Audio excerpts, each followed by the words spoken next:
안녕하세요. 매번 읽던 사연글을 직접 작성하게 되니 신기한 기분이네요. 글을 올리는 많은 분들이 그러하듯 저도 정말 견디기 힘든 시기가 있었어요. 지금 생각해도 진짜 이건 아니다 싶은 일들의 연속이었고, 지인들은 들어도 진짜 잘 빠져나왔다는 이야기를 들을 정도였으니까요.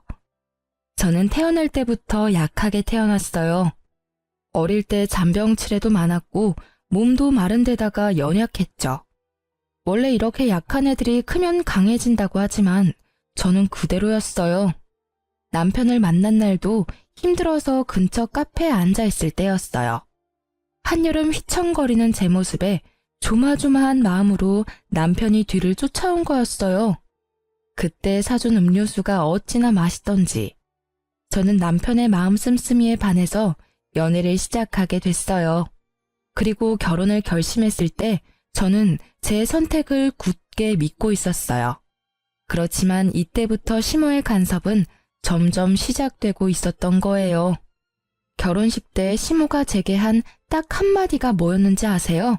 바로 남편을 하늘처럼 모셔라였어요. 순진했던 저는 그럴 수도 있다고 생각했어요. 남편이 3대 독자라 오냐오냐 컸을 거라는 건 짐작 가능했으니까요. 심호의 남편 사랑도 일리 있는 거라고 생각했지만 이게 그렇게 큰 문제가 될 줄은 이때만 해도 몰랐거든요. 그렇게 결혼식을 치르고 신혼집은 남편이 시 외곽에 얻은 작은 평소의 아파트였어요. 두 사람이 살면서 더 큰 집으로 옮기면 될 거라고 생각하며 얻은 집이었지만 결혼 이후 남편이 지방 발령을 받는 바람에 의도치 않은 주말 부부가 되었어요. 솔직히 남편을 지방으로 보내고 싶지 않아서 퇴사 후 다른 직장을 알아보라고 이야기했어요. 제가 남편보다 더 잘 벌고 있으니 잠시 쉬면서 새로운 직장 알아보라고 말이죠. 경제적으로 크게 문제는 없을 거라고 생각했거든요. 그런데 남편은 제 말에 자존심이 상한 것 같더라고요. 그냥 지방으로 가겠다고 했어요. 저는 말릴 수 없어 그렇게 하기로 결정했어요. 서로 존중해주는 게 오래 갈 수 있는 비결이라고 생각했거든요. 그렇게 차로 왕복 4시간이 걸리는 지방에서 남편은 방을 얻고 저는 저희 신혼집에서 주말에만 남편과 함께 보내게 됐죠. 결국 남편의 일정 조율 실패와 지방 발령이 맞물려 저희 부부의 신혼여행도 결혼식 3개월 후로 밀려버렸어요. 남편은 자기 때문에 신혼여행을 가지 못하게 되어 미안한지 제게 동남아로 6박 7일 신혼여행을 예약했다고 하더라고요. 너무 기뻤던 저는 휴양지에 갈 생각으로 마음이 들떴어요. 여행을 위해 머리도 새로 하고 얇은 끝나시로 된 예쁜 해변용 원피스도 구매했어요. 선글라스며 옷을 다 준비하고 즐거운 마음으로 남편의 차에 올라타 공항으로 가는데 가는 내내 남편이 제 옷을 보며 핀잔을 주더라고요. 자기, 옷이 그게 뭐야? 왜 그렇게 얇게 입었어? 평소처럼 입고 오지 그냥. 우리 그냥 여행 아니고 신혼여행이잖아. 그리고 동남아로 가는 건데 뭐 어때? 어차피 더운 지역이고 가서 정말 즐겁게 놀 거거든? 예쁜 옷 입고 사진도 많이 찍어서 올릴 거야. 나 신혼여행 간다니까 사진 많이 찍어 오라고 그러더라고. 저는 즐거운 마음에 계속 제잘거렸고 남편은 제 말에도 여전히 마음에 들지 않는 얼굴이었어요. 저는 남편이 제 옷이 얇아서 걱정되는 마음에 그런 말을 하는 줄 알았거든요. 그런데 공항에 도착하고 나서야 남편의 옷 지적이 왜인지 알게 됐어요. 도착한 공항에는 제가 아는 두 분이 서 계셨어요. 캐리어까지 들고 여행을 갈 것 같은 복장을 한 시부와 시모가요. 저는 너무 당황한 나머지 남편의 팔을 끌었어요. 자기, 이게 혹시 무슨 일이야? 어머님이랑 아버님이 왜 여기 계셔? 제 말에도 남편은 아무런 대꾸를 하지 않은 채 캐리어만 밀며 부모님 앞으로 가더라고요. 저도 남편 뒤를 졸졸 쫓아갔죠. 어머님, 아버님 안녕하세요. 아유, 얘, 너 옷이 그게 뭐니? 남들 보기 민망하지도 않아? 어떻게 이게 결혼한 여자가 입을 만한 옷이니? 너 아직까지 처녀 때 생각하면 큰일 나. 넌 이제 한 사람의 아내라고. 몸가짐을 조심해야 하지 않겠어? 아무리 해외라지만 어른들도 있는데 그런 옷을. 네, 도착하면 갈아입을게요. 그런데 어머님 아버님은 여기 어쩐 일로? 공항에 왜 왔겠니? 너희 여행 간다는 이야기 듣고 내가 얼마나 어이없었는 줄 아니? 10월은 버젓이 살아있는데 없는 취급하고 둘이서만 여행 가려고 했어? 섭섭해서 아들한테 우리도 가겠다고 한 거야. 저에게 한마디도 하지 않고 시부모를 모시고 온 남편 때문에 열이 올랐어요. 하지만 이미 엎질러진 물이잖아요. 제가 여기서 화를 낸들 분위기만 더 안 좋아지니 어쩔 수 없이 함께 가게 됐어요. 신혼여행을 시부모와 같이 간다는 건 정말 힘든 일이더군요. 몸도 그렇지만 마음이 더 힘들었어요. 결국 그날 호텔에 도착한 저는 남편과 둘이 된 방에서 대판 싸우게 됐어요. 당신 어떻게 신혼여행에 부모님을 모시고 올 수가 있어? 아니, 모시고 오면 이야기라도 나한테 해줬어야 하는 거잖아. 이렇게 막무가내로 행동하면 어떡해? 이야기하면 뭐가 달라지는 건데? 부모님 모시고 가자 했으면 네가 안 간다고 성질이나 부렸겠지. 나도 다 생각해서 이야기 안 한 거야. 그게 생각을 하고서 한 행동이라고? 신혼여행에 와이프한테 아무 말 없이 시부모님 모시고 온 게? 무슨 생각을 어떻게 하면 이렇게 신혼여행을 엉망으로 만들 수 있어? 그래서 부모님 여행비는 내가 다 부담하잖아. 대체 뭐가 그렇게 싫은 건데? 결혼하면 시댁에 잘하겠다고 한 건 다 가식이었어. 다른 방법으로도 잘할 기회 많아. 그리고 돈이 문제가 아니잖아. 신혼여행이 효도여행이 된 게 문제지. 나는 당신이랑 둘만의 시간을 보내고 싶어서 여행 온 거야. 근데 오늘 여행은 시부모님 뒤나 쫓아다니는 짐꾼의 통장 역할 뿐이잖아. 당신이랑 나 스냅 촬영도 남아있는데 그건 어쩔 건데? 단 한 번의 신혼여행을 이렇게 망친 내 기분은 조금도 생각해주지 않잖아. 엄마가 서운해하는 걸 어쩌라고. 그 자리에서 오지 마라고 할 수도 없었어. 가는 김에 부모님 모시고 가서 효도할 수도 있지. 당신이 효도하는 걸 뭐라고 하는 게 아니라고. 그 효도가 나한테 피해를 주니까 하는 말이지. 그리고 그 이상으로 나쁜 건 당신이 나한테 아무 말 하지 않았던 거야. 결국 그렇게 첫날부터 싸운 우리들의 신혼여행은 엉망진창이 됐어요. 누구보다 빛나야 할 새 신부인 저는 여행 내내 시모와 시부의 눈치를 보며 이것저것 챙기기 바빴어요. 게다가 커플 마사지는 시부모에게 양보해야 했고 뷰 좋은 맛집에서도 저는 계속되는 눈칫밥에 먹은 걸 전부 체하는 바람에 호텔에 먼저 일찍 돌아왔어요. 마치 시부모가 주인공인 리와인드 신혼여행에 들러리로 따라온 기분을 느끼고 말았죠. 말 그대로 가장 행복할 6박 7일은 지옥 그 자체였습니다. 그리고 그 7일 동안 저는 남편에게 어떻게 이 부담을 돌려줄 수 있을까 고민했어요. 그리고 좋은 생각이 떠올라 남편 몰래 엄마에게 전화를 걸었죠. 여보세요? 응, 엄마, 나야. 깨볶을 시간도 없을 텐데 무슨 전화야. 무슨 일이 있어? 별일은 있지. 다음 주 주말에 엄마랑 아빠 우리 신혼집 집들이 하러 와. 아침에 9시쯤 와서 같이 여행 가자, 당일치기로. 어때? 우리야 좋지. 근데 그럼 그날 아침 9시까지 와? 저는 거절의 내색을 비추려는 엄마의 말을 뚝 끊고 초대를 완료했어요. 그리고 신혼여행에서 돌아온 후 처음으로 맞이하는 주말이 됐죠. 남편은 금요일 저녁에 와서 아침 9시가 넘도록 자고 있었어요. 저는 부모님이 올 시간에 맞춰서 일부러 준비 다 하고 화장실에 들어가 있었죠. 그리고 벨이 울렸어요. 저는 태연하게 남편한테 소리쳤어요. 나 화장실인데 자기가 나가봐. 저는 화장실 문을 살짝 열고 남편 행동을 살폈어요. 남편은 귀찮은지 부스럭거리며 일어나서 인터폰을 확인하더니 깜짝 놀라 옷방으로 뛰어가 옷부터 입더라고요. 저는 그제야 아무렇지도 않은 표정으로 화장실 밖으로 나왔어요. 여보, 장모님 오셨어. 응, 알아. 엄마한테 집들이 겸 오시라고 했어. 오늘 두 분 모시고 당일치기 여행이라도 다녀오려고. 물론 당신도 같이 갈 거지? 뭐? 그걸 왜 이제 이야기해? 이야기하면 뭐가 달라져? 당신이 소중한 휴일 사라졌다고 성질낼까봐 말 안 했지. 나도 생각을 하고 말 안 한 거야. 생각? 자다가 처갓집 식구 맞이하는 내 기분은 생각도 안 해? 그런 당신은 내 기분 생각해서 신혼여행 때 말도 안 하고 시부모님 모시고 왔어? 이상하네. 당신은 기분 나빠하지 않을 줄 알았는데. 좋아하잖아, 서프라이즈. 아, 너 일부러 나 당하라고 지금 이런 거지? 그럴 필요가 어딨어?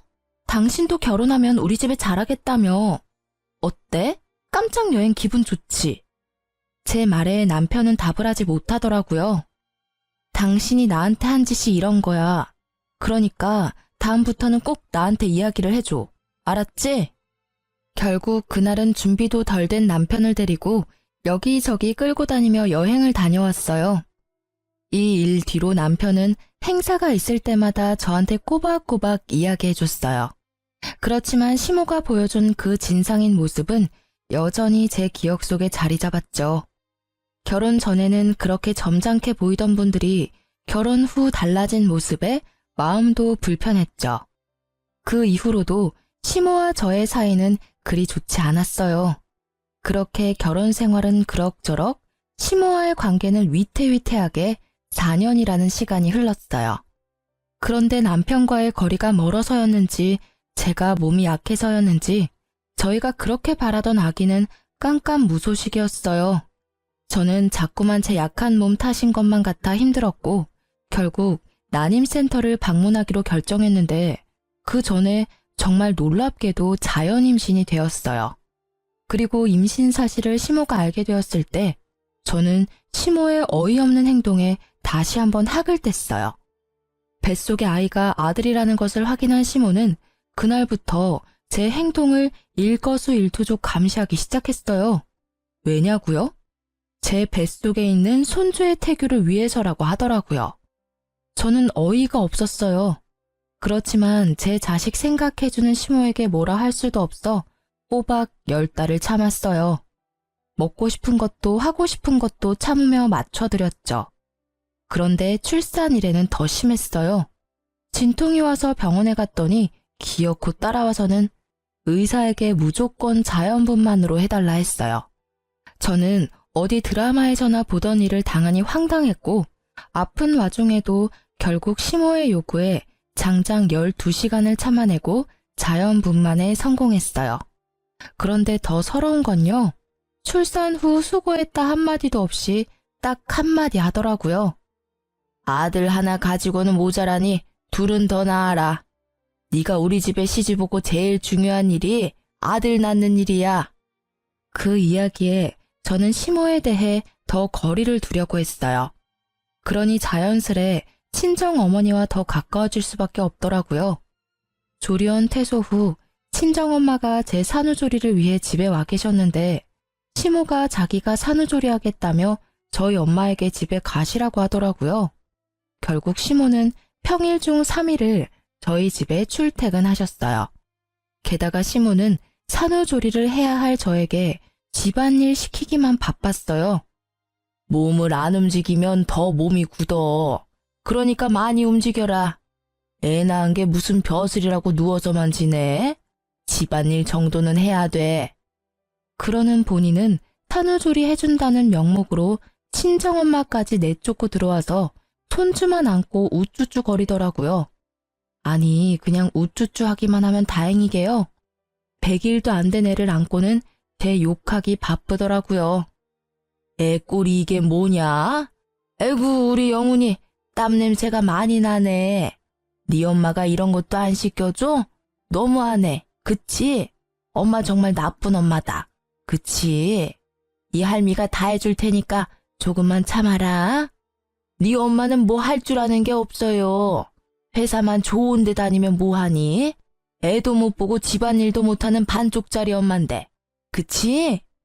이런 식으로요. 저는 시모가 아이에게 들려주는 제 욕에 스트레스를 받아 쉴 때도 편하게 쉬지를 못했어요. 그리고 제가 이혼을 결심한 그날도 시모의 강요로 나오지도 않는 젖을 아이에게 물려주고 있었어요. 남편은 전날 친구들과 모임하고 늦게 들어와 주말 아침 9시가 넘었는데도 자빠져 자고 있더라고요. 저는 아침부터 서러운 마음에 애한테 수유를 하며 울었어요. 몸도 아직 안 풀려 아픈데 애를 안고 집안일까지 해야 하는 제 처지가 정말 억울했거든요. 그런데 시모가 주말인 이날 집에 왔더라고요. 익숙하게 현관 비번을 누르고 들어온 시모는 울고 있던 저와 결국 눈이 딱 마주쳤어요. 그러더니 급하게 뛰어와 제 품에서 젖을 먹고 있던 애를 확 뺏어가더라고요. 너 어떻게 애를 안고 울 수가 있어? 어? 우리 손주한테 나쁜 영향이라도 미치면 네가 책임질 거야? 웃겨서 정말. 아이고, 우리 영훈이 놀랐어요. 젖 잘 먹다가 못 먹은 애는 울고 시모는 멍한 저를 째려보며 소리치더라고요. 넌 뭘 했다고 아침부터 눈물바람이야? 누가 보면 내가 대단한 시집살이라도 시킨 줄 알겠어. 우리 때였으면 너 지금 당장이라도 소박 맞고 친정에 돌아가야 했어. 알아? 그런 게 아니라 몸이 너무 안 좋아서 그랬어요. 그리고 젖 잘 먹는 애를 뺏어가시면 어떡해요? 몸이 아파? 그런 것도 못 참으면 어떻게 엄마 노릇을 할 수 있어? 애 보면서 참고 또 참아야지. 어딜 애 앞에서 눈물이나 질질 흘려? 너 이럴 거면 내가 우리 영훈이 데려가서 키울 테니까 넌 모유나 짜놔. 애 보기 싫어서 쉬하는 거 보니 내 어이가 없어서 저런 것도 며느리라고 보고 있어야 하니 내 속에서 열불이 다 나네. 어머니, 말씀이 좀 너무하시네요. 애 때문에 온 거 아니에요. 남편이 있어도 독박 육아해야 하는 게 힘들고 어머니가 매번 산후조리 해준다고 오셔서는 저한테 일 다 시키셔서 몸이 힘들어서 온 거예요. 산후조리라는 말이 무슨 의미인지는 아세요? 그냥 이러실 거면 저희 친정 어머니한테 부탁할게요. 네가 뭐가 힘들어? 내가 모를 줄 알아? 너 주말에는 우리 아들한테 일 다 시켜 먹는다며. 애 기저귀 갈고 밥도 하게 하고. 걔가 그냥 아들이니? 3대 독자야, 3대 독자. 나도 손에 물 하나 묻힌 적 없이 귀하게 키운 아들인데 네가 뭔데 내 아들을 그렇게 힘들게 해? 이럴 줄 알았으면 나 너랑 우리 아들 결혼 안 시켰어. 네 시부가 지방 가 있었으면 나는 이틀에 한 번씩 반찬 가지고 가서 밥 해놓고 왔을 거야. 그런 것도 못하는 애가 어디서 힘들다고 투정이야? 우리 아들 불쌍해서 어떡하니? 이렇게 아는 거 없고 눈치 없는 곰 같은 마누라 얻어가지고는 일하면서 밥도 제때 못 얻어먹고 일만 하고. 주말 남편이 해야 할 일을 시모가 전부 알고 있는 걸 보니 남편이 또 시모에게 시시콜콜 다 이야기한 것 같더라고요.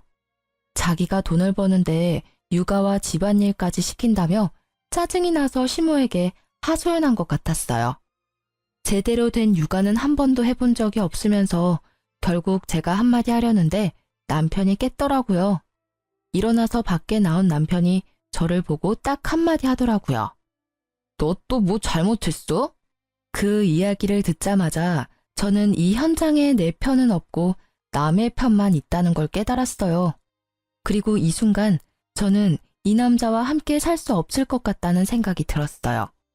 이혼을 결심하고 저는 참지 않기로 했어요. 하고 싶은 말을 해야 저도 속이 조금이나마 풀리지 않겠어요? 당신, 내가 뭐 잘못했다고 말하는데 나 아침에 애 젖주면서 운 죄밖에 없어. 당신 어머님이 모유를 1년은 먹여야 된다고 강경하게 말씀하셔서 유두균열이 심해서 피부 다 갈라지는데도 애 젖 먹이다가 서러워서 울었어.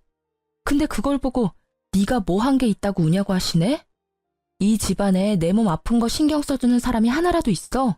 산후조리 해야 하는 시기에 시어머니 말 한마디에 집 대청소 해야 하는 내가 불쌍하지도 않니? 그리고 일하면서 애 보기 싫으면 당신이 휴직하고 애 봐. 돈은 내가 일해서 벌면 되잖아. 당신보다 더 많이 벌기도 하고. 너 지금 나 무시해? 너 돈 많이 번다고 유세 떠는 거냐고. 그럴 리가 있겠어? 난 단지 너만 힘들다고 생각하는 것 같아서 공평하게 기회를 주려는 것뿐이야. 나도 일하면서 주말에는 애 볼게. 너는 집에서 애 보고 집안일만 해. 어차피 경제적으로는 그게 더 이득인 거 당신은 잘 알잖아. 휴직은 안 할 거야. 애 보는 게 너무 힘들다고. 울면 어떻게 해야 할지 모르겠고 울음소리에 노이로제 걸릴 것 같다고. 그리고 애는 엄마가 봐야 하는 거 아니야? 왜 자꾸 밖에서 일하는 남편한테 시키는 건데? 애 보는 게 그렇게 힘들어? 나는 그 애 울음소리 매일 들어. 그리고 그 애 업고 집안일까지 완벽하게 해야 하고 일주일에 3일 꼬박 시어머니 오시면 시어머니 하는 말까지 들어야 하지. 그럼 내 상황은 미칠 것 같거든? 그리고 나 복귀해도 그 말 그대로 할 수 있어? 복귀하면 당신도 나도 똑같이, 아니, 내가 더 많이 벌어. 그러면 네가 육아 더 할 수 있겠어? 아니겠지. 지금도 이렇게 애 보기 싫어서 난린데. 주말에는 나도 쉬고 싶다고. 당신이 복귀해도 나는 지금보다 더 잘 볼 수는 없어. 그러면 우리 엄마한테 맡기고. 어머님? 애 안고 내 욕하면서 오냐오냐 하시는 어머님? 그렇게 큰 애가 내 말을 잘 듣기나 하겠어? 매번 듣는 게 엄마 욕이잖아. 그게 교육상 좋아? 난 절대로 어머님한테는 애 못 맡겨. 그리고 어머님, 애 낳고 100일도 안 된 며느리 이런 식으로 혹사시킬 거면 그냥 친정에서 조리할게요. 그것까지 막으시면 진짜 너무하신 거 아시죠? 그리고 어머님이 애 수유하실 거 아니면 애는 주시죠? 저더러 그렇게 모유주라고 성하셨는데 애 데리고 가서 분유는 잘 주실 수 있겠어요? 저는 아기를 시모에게서 다시 뺏어와 아기띠에 채워서 아기와 제 짐을 다 챙겼어요. 그리고 시모와 남편이 뭐라고 짓거리든지 다 무시하고 밖으로 나와 택시부터 타고 친정으로 돌아갔어요. 그 집에 있다간 내 머리가 돌아버릴 것 같았거든요. 그리고 그 다음날 남편이 제게 전화를 하더군요. 나 이제 내려갈 거야. 엄마도 이제 본가 가셨으니까 당신도 빨리 시위 그만하고 집에 들어와. 시위? 누가 시위한대? 걱정하지 않아도 돌아가지 않을 거야. 그냥 애도 나도 없는 그 쾌적한 환경에서 열심히 잠이나 쳐 자. 그리고 다음 주 중으로 이혼 서류 받을 준비나 하시고. 그렇게 말하고 전화를 끊은 저는 양육권과 친권을 가져오기 위해 육아휴직을 종료하고 일에 복귀하기로 했어요. 물론 혼자서 할 수 있는 일은 아니고 친정 부모님의 힘을 빌려야 했죠. 그리고 그날 저녁 시모가 저희 친정집에 찾아왔더라고요. 우리 며느리 여기 있죠? 너 빨리 애 데리고 집에 돌아와. 너 때문에 우리 아들 또 주말에 한 끼도 못 먹고 지방 내려갔어. 그래서요? 제가 왜 돌아가야 하죠? 전 이미 남편한테 이야기했어요. 이혼하자고요. 어머님이야말로 여기 와서 이러지 마시고 집에 돌아가세요. 너 말 다 했니? 사돈댁은 딸이 이렇게 생각 없고 모자란 사람인 거 아셨어요? 저는요, 얼마나 기가 찬지 남의 귀한 집 손주까지 데려가서 인질로 삼는 게 말이 돼? 어머님, 말씀 조심하세요. 말을 조심하라고? 내가 왜 그래야 되는데? 내 귀한 손주 뺏긴 것도 억울해 죽겠는데 너한테 고운 말이 나오겠어? 그래, 차라리 잘 됐다. 이혼하고 소송하면 우리 집으로 우리 영훈이 데리고 올 거야. 어디 4대 독자를 데려가려고? 너 산후조리 운운하더니 일부러 애 데리고 가려고 쇼한 거 아니니? 그게 아니고서야 지금은 어떻게 이렇게 멀쩡해? 그거야 친정 어머니가 다 해주시고 저는 온전히 쉬기만 하니 당연히 몸이 좋아지죠. 어머님은 산후조리 하러 오셔놓고는 일 시키기만 바쁘셨잖아요. 그리고 저희 부모님은 상식적인 분이시라 어머님의 그런 구식 시집살이는 이해 못하시거든요. 그러니까 동의를 구하듯이 제 욕은 하지 말아주세요. 그리고 한마디만 더 붙이자면 지금 하시는 말들은 저희 집 홈캠에 다 저장되고 있어요. 그리고 저희 신혼집에서 하신 말들도 다 홈캠에 저장되어 있고요. 그러니까 말을 아끼세요. 지금까지 모은 것들만 해도 이혼 사유는 충분하니까요. 제 말에 시모는 입을 꾹 닫아버리더라고요.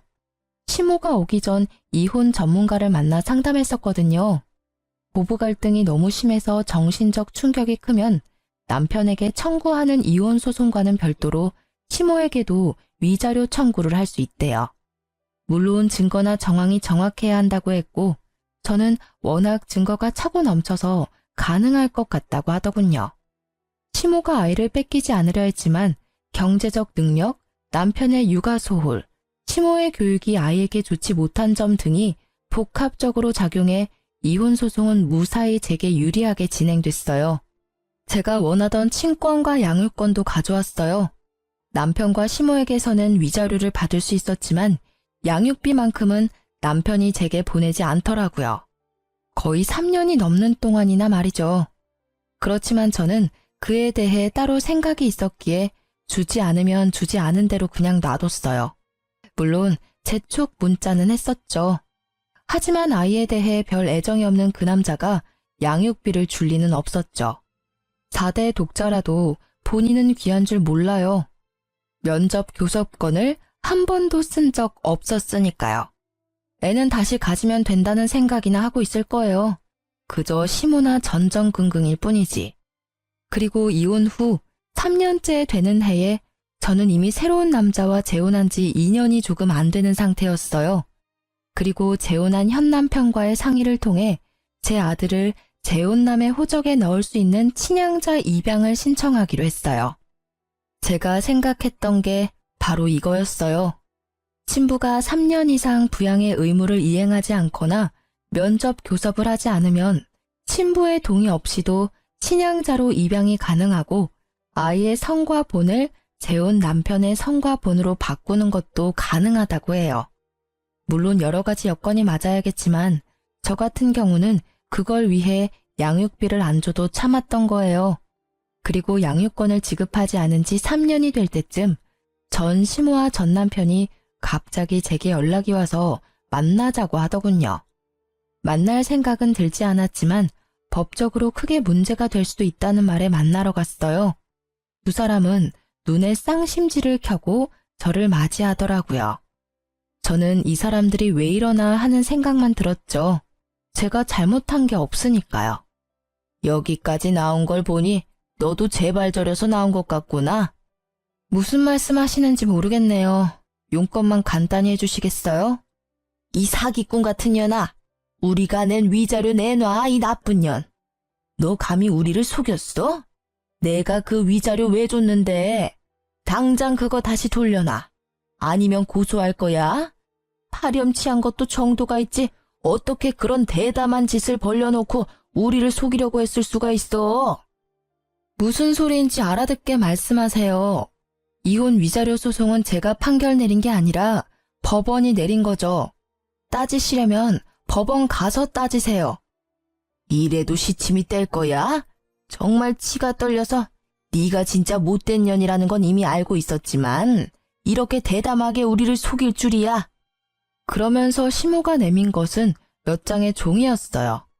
들고 상세히 읽어보니 그건 바로 전 남편의 무정자증에 관한 결과지였어요. 정자수가 현저히 부족해서 자연적으로는 임신이 많이 어렵고 정상 정자수도 적다는 내용의 검사 결과지였어요. 그걸 보니 딱 답이 나오더라고요. 이 사람들은 내가 결혼 중 외도를 해서 애를 낳았다고 생각하는 거였어요. 정말 천박하기도 하죠. 그런 생각을 어떻게 감히 할 수 있으며 최소한의 검사도 없이 바로 단정지어 말할 수 있을까요? 제 상식으로는 도무지 이해가 되지 않는 행동이었어요. 네 거짓말과 외도는 이미 들통났어. 어디서 어떤 남자를 만나서 애를 만들었는지 모르지만 그 더러운 애새끼를 내 손주라고 생각하게 만들다니. 이렇게 결과를 듣기 전까지는 몰랐지. 그래, 아무리 봐도 우리 아들과 닮은 구석이 없었어. 그때 알아봤어야 했는데. 너 일부러 위자료 받아 처먹으려고 애 낳은 거지? 당장 우리한테서 가져간 위자료 내놔. 알고 보니 전 남편도 저와 비슷한 시기에 재혼을 했는데 시모가 임신하라고 그렇게 난리치는데도 애가 안 생겨서 병원을 갔다가 무정자증 진단을 받아왔다고 하더라고요. 저는 너무 웃겼어요. 착각하고 있는 이 사람들에게 진실을 알려주기로 했어요. 물론 씨알도 먹히지 않을 걸 알지만 사실 그걸 바라는 거기도 했고요. 두 사람이 뭘 상상한지는 알겠지만 저는 정말 맹세코 바람핀 적 없어요. 그리고 이 애는 당신 애야. 그건 바뀔 일은 없어. 당신도 알잖아. 내가 얼마나 가정에 충실했는지. 거짓말하지 마. 얘 또 어디서 사람을 속이려 들어? 내 자식도 아닌 애 때문에 위자료를 얼마나 줬는지 알기나 해? 천박한 몸뚱아리 굴려서 어디서 더러운 씨앗이나 받아서 만든 애를 감히 내 아이라고 속여? 그래, 언제까지 속일 수 있을 줄 알았어? 이래서 내가 양육비를 안 준 거야. 내 새끼도 아닌데 내 돈을 왜 줘? 웃기지도 않는 말을 하는 전 남편을 보며 저는 차분하게 말했어요. 정말 그 애가 당신 애가 아니라고 생각해? 그럼 우리 애는 이제 더 이상 필요 없어? 필요 없어.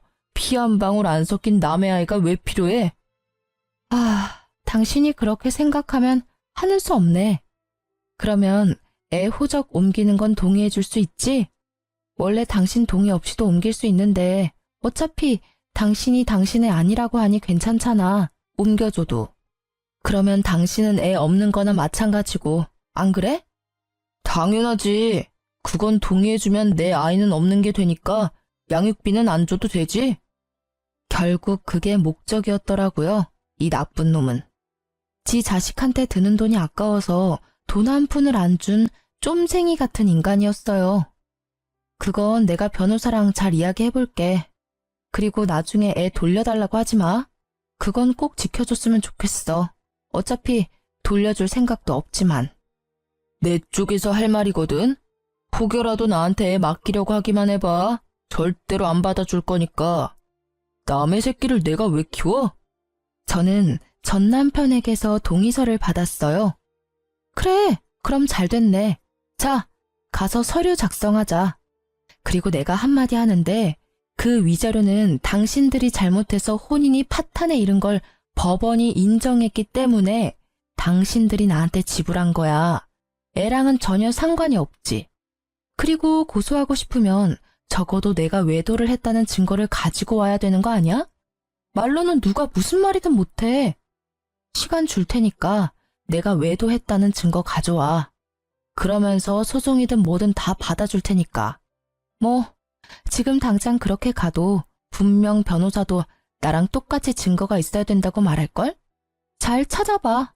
있다면 말이지. 그리고 전 남편이 애타게 제 외도 증거를 찾는 동안 저는 아이의 호적이 재혼한 남편 밑으로 들어가는 걸 목이 빠져라 기다리고 있었어요.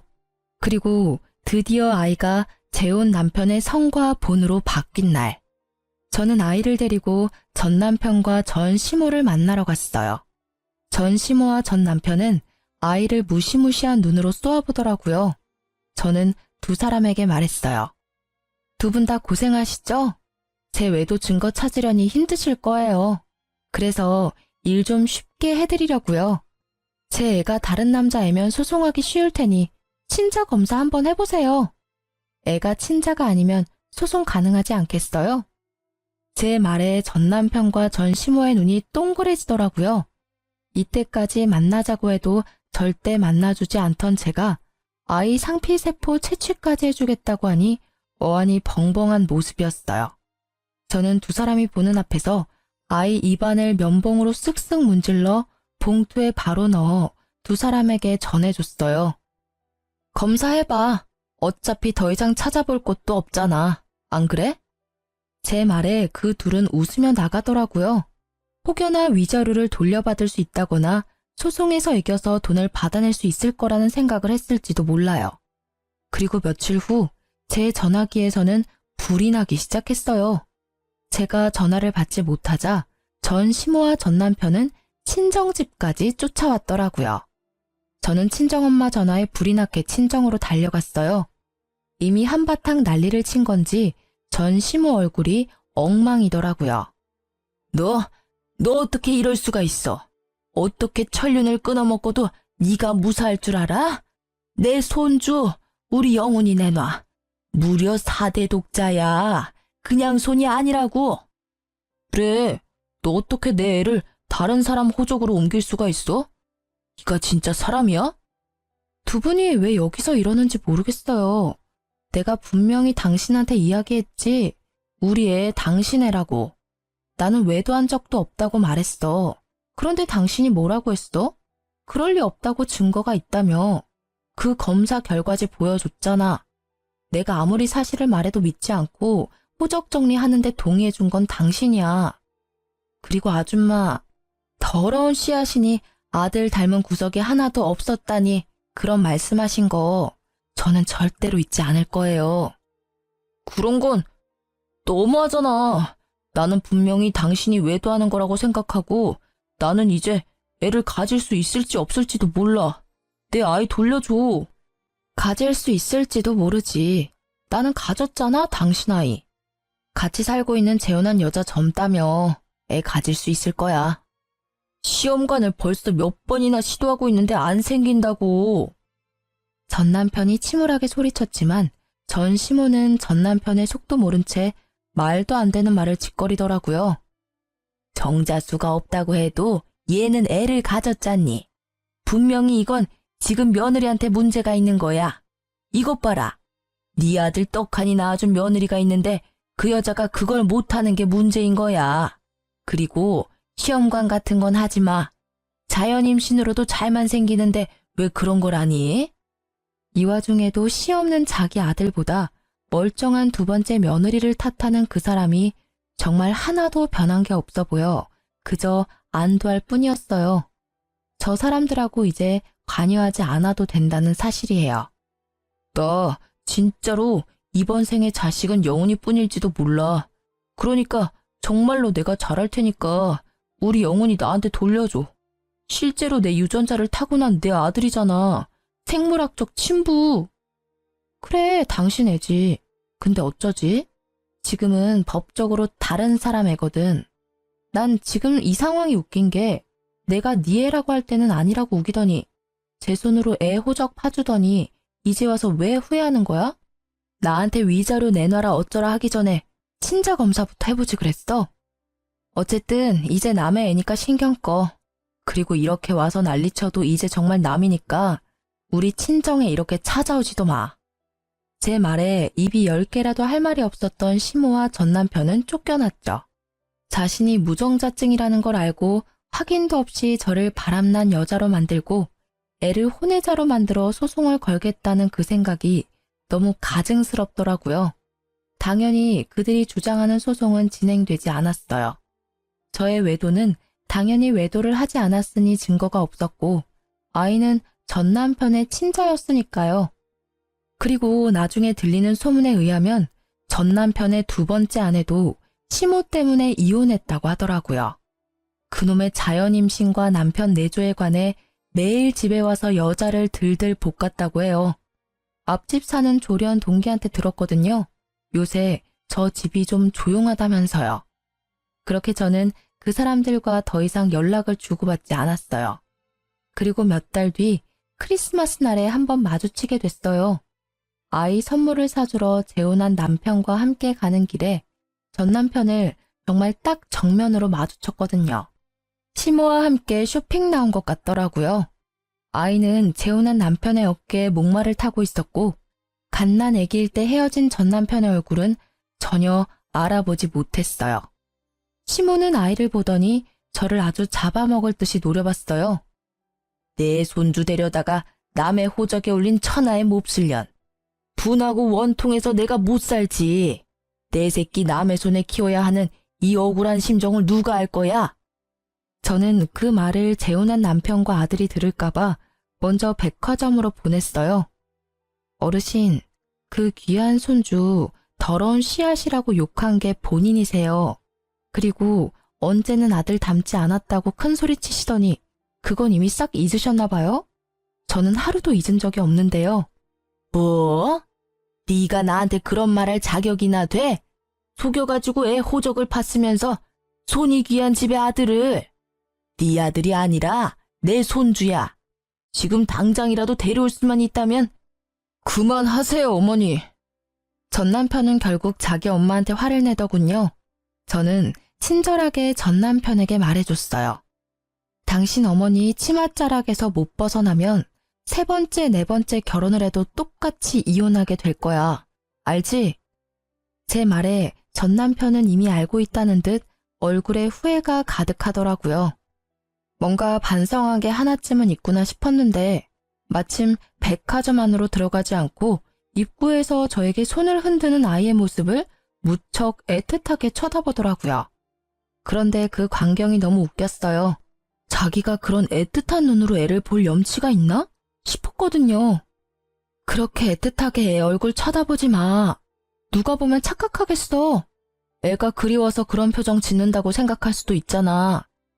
내가 겪어보니 당신은 애가 그리운 게 아니라 그저 이제 당신이 애를 만들지 못한다는 사실이 힘들어서 손에 없는 걸 갖고 싶어 하는 것처럼 보일 뿐이거든? 넌 무슨 말을 그렇게 냉정하게 해? 내 아들 내가 그리워하는 것도 그렇게 못마땅한 거야? 내 자식 남의 아들로 만든 것도 모자라서 나를 부성애도 없는 모지리로 만들어? 네가 다 이렇게 만든 거잖아. 모든 것을 제 탓으로 미루는 이 나쁜 놈의 행태에 저는 결국 소리를 빽 지르고 말았어요. 그게 왜 내가 만든 거야? 네가 만든 거지. 애가 그렇게 애틋하고 그리웠으면 애초에 면접 교섭권은 왜 안 썼는데? 양육비도 3년 내내 한 번도 준 적 없지?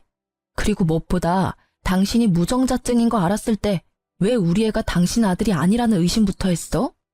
애한테 일말의 사랑이라도 있었다면 내 애가 아니라고 선언하기 전에 검사라도 해보는 게 상식 아니야? 제 말이 구구절절 다 맞는 말인지라 전 남편은 대꾸할 생각도 못하고 입을 꾹 다물더라고요. 나는 아무리 봐도 너한테 소중한 건 아들이 아닌 것 같아. 네가 제일 소중하게 생각하는 건 그냥 네 생식 능력이겠지. 제 말에 전 남편은 아픈 부분을 찔린 것 같은 표정으로 도망치듯이 떠나버리더라고요. 그렇게 헤어지고는 아직까지 만난 적은 없어요. 제 말이 틀리지 않았는지 애를 보겠다는 연락도 전혀 없더라고요. 뭐 그게 저한테는 더 도움이 되는 일이니까 그냥 그렇게 놔뒀어요. 저는 이혼 후 1년 만에 재혼해서 잘 살고 있어요. 애도 이제 재혼한 남편 밑으로 들어가서 더 안정적으로 살아요. 재혼 후에 아들 밑으로 딸을 하나 낳았고요. 남편과 아들은 딸을 두고 서로 돌보겠다며 다툴 정도로 사이가 좋아졌어요. 아들은 의외로 성격이 전 남편보다는 현재 남편을 더 닮아 마음이 좀 놓이기도 해요. 지금 남편은 부모님이 모두 일찍 돌아가셔서 시댁 식구는 남편의 형제 자매들 뿐이에요. 솔직하게 말해서 그런 점 때문에 재혼을 결심한 것도 있어요. 그만큼 저에게 시댁 시부모라는 존재는 트라우마에 가까웠거든요. 그래도 지금은 많이 좋아졌지만 그 짧은 시간 동안에 시집살이로 트라우마가 생긴 걸 보면 말하지 못한 소소한 감정의 골들이 엄청났다는 걸 실감해요. 저희 어머니가 결혼을 하려면 그 집안의 어른을 보면 된다는 말을 했었거든요. 솔직히 첫 결혼 때는 전 남편과의 애정이 너무 깊었기에 그런 걸 무시하고 결혼을 결정한 부분도 있어요. 이혼을 할 때가 되어서야 어머니가 한 그 말이 떠오르더라고요. 만약 그때로 되돌아간다면 절대로 그 결혼을 하지 않았을 거예요. 작성하다 보니 엄청 긴 글이 되었네요. 저도 글을 쓰면서 다시 그때의 일들을 되돌려봤는데 진짜 빨리 빠져나온 게 다행이라는 생각이 드네요. 결혼은 가족 간의 결합이라고 하잖아요.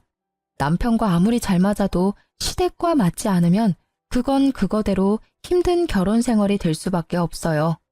제가 겪은 일련의 일들이 저처럼 고민하고 힘들어하는 분들에게 좋은 위로의 글이 되었으면 좋겠네요.